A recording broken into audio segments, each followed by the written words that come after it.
Assalamualaikum warahmatullahi wabarakatuh. Selamat pagi untuk anak-anak semuanya. Alhamdulillah hari ini minggu kedua pembelajaran mata pelajaran pendidikan agama Islam.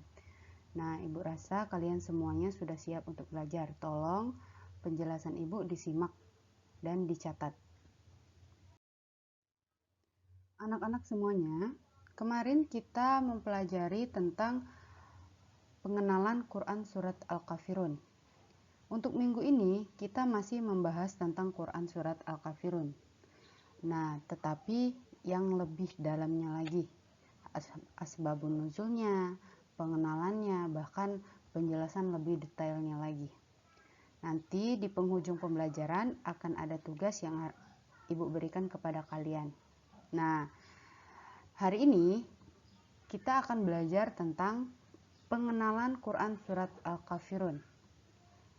Minggu kemarin sudah Ibu jelaskan juga bahwa surat Al-Kafirun ini diturunkan di kota Mekah, yaitu sama saja tergolong pada surat Makkiyah. Terus, jumlah surat Al-Kafirun itu berjumlah 6 ayat dan termasuk surat ke-109 di dalam Al-Quran. Surat Al-Kafirun juga diturunkan setelah surat Al-Ma'un. Lalu Al-Kafirun artinya orang-orang kafir. Itu terdapat pada ayat pertama, yaitu Qul ya ayyuhal kafirun. Kenapa dinamakan Al-Kafirun? Karena terdapat pada ayat pertama. Selanjutnya, surat Al-Kafirun ditunjukkan kepada kaum musyrikin. Apa itu kaum musyrikin? Kaum musyrikin itu sama saja orang-orang musyrik atau orang-orang kafir. Yang selanjutnya dinamakan Al-Kafirun karena Rasulullah SAW dan kaum muslimin tidak akan menyembah berhala yang mereka sembah. Untuk anak-anak Ibu semuanya, Al-Kafirun ini memiliki nama lain. Bukan berarti beda nama, beda arti, beda nama, beda maksud, beda nama, beda makna, beda nama, beda kandungan, tidak. Beda nama tetapi maksud, tujuan, arti, kandungan, dan makna itu sama saja. Oke, yang pertama, surat Al-Kafirun dinamakan juga dengan surat Al-Ibadah. Kenapa? Karena surat ini memproklamasikan ibadahnya hanya kepada Allah Subhanahu wa Ta'ala dan tidak beribadah kepada berhala yang disembah oleh orang-orang kafir. Yang kedua, surat Ad-Din. Kenapa surat Ad-Din? Karena terdapat pada ayat terakhir. Lakum dinukum waliyadin. Itu kenapa dia dikatakan surat Ad-Din. Dan yang terakhir, surat Al-Kafirun dinamakan surat Al-Munabbatsah dan Al-Muqashqashah. Kenapa harus dinamakan tersebut? Karena surat ini mengandung untuk menghilangkan penyakit kemusyrikan. Karena pada saat itu surat ini diturunkan untuk menghilangkan kemusyrikan yang dilakukan oleh orang-orang kafir Quraisy. Selanjutnya, setiap surat itu diturunkan pasti ada sebab dan musababnya. Itu dinamakan dengan asbabun nuzul. Maksud dari asbabun nuzul itu faktornya, faktor diturunkannya itu kenapa, alasannya itu apa.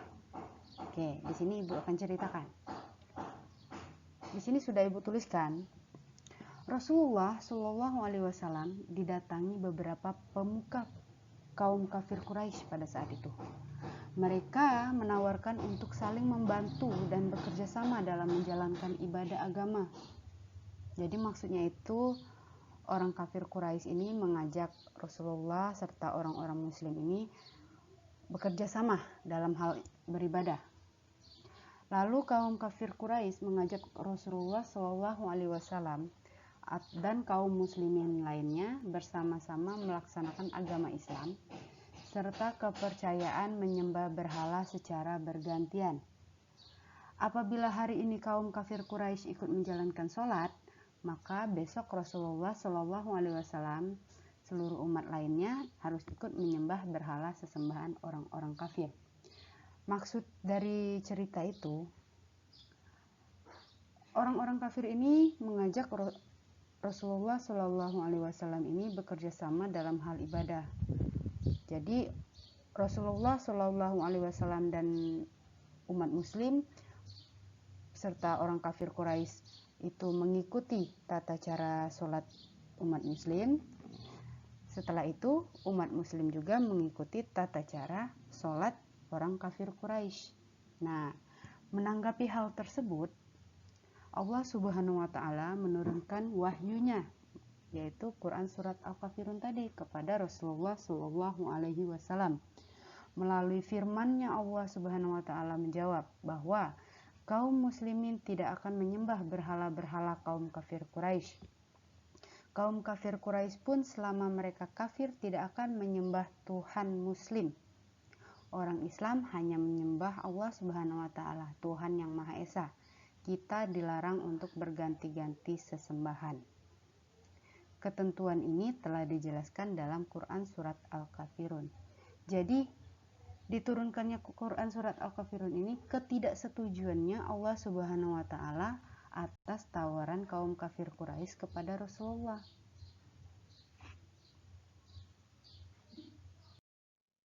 Oke, untuk selanjutnya itu makna Quran surat Al-Kafirun. Ada 4. Yang pertama, orang-orang kafir pada masa Rasulullah untuk saling menyembah sesembahan masing-masing agar Rasulullah berhenti berdakwah.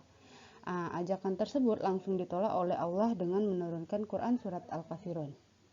Yang kedua, kita dilarang mencampur adukan agama dengan cara melakukan peribadatan sesuai dengan tata cara agama lain.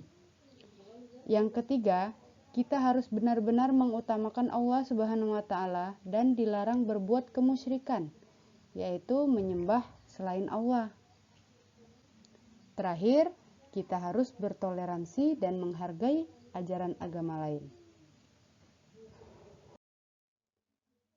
Anak-anak semuanya, tadi sudah Ibu jelaskan sedikit asal-usulnya, pengenalannya, maknanya. Nah, di sini terakhirnya Ibu akan menjelaskan tentang pesan surat Al-Kafirun. Surat Al-Kafirun ini mengajarkan kita juga tentang toleransi. Kenapa? Di dalam pesan ini menjelaskan bahwa kita harus bersikap baik terhadap penganut agama lain, tidak menghina, tidak mencaci, dan saling menghormati serta bekerja sama dalam hal sosial dan kemasyarakatan yang bermanfaat bagi manusia. Jadi, walaupun kita berbeda agama, ada yang Kristen, ada yang Buddha, kita tetap saling menghormati. Jika dia menganut agama lain dan kita menganut agama Islam, tetap kita saling menghormati. Tidak boleh dimusuhi, tidak boleh dihina, dan tidak boleh dicaci. Ya. Alhamdulillah, tadi penjelasan tentang Quran surat Al-Kafirunnya selesai. Insya Allah untuk minggu depannya lagi kita akan membahas materi pembelajaran di pelajaran 2. Ini materi pembelajaran di pelajaran 1, materi terakhirnya. Nah, sebelum Ibu tutup pembelajaran materi surat Al-Kafirun ini, akan ada tugas, yaitu tugasnya itu berupa soal pilihan ganda. Nanti Ibu akan kirimkan berupa foto soalnya, kalian tulis dan pilihan jawabannya juga kalian tulis. Nanti kalian silang atau kalian lingkar jika menurut kalian itu jawaban yang benar.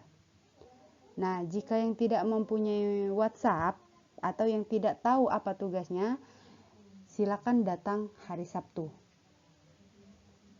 Ibu akhiri pembelajaran ini dengan mengucapkan wassalamualaikum warahmatullahi wabarakatuh.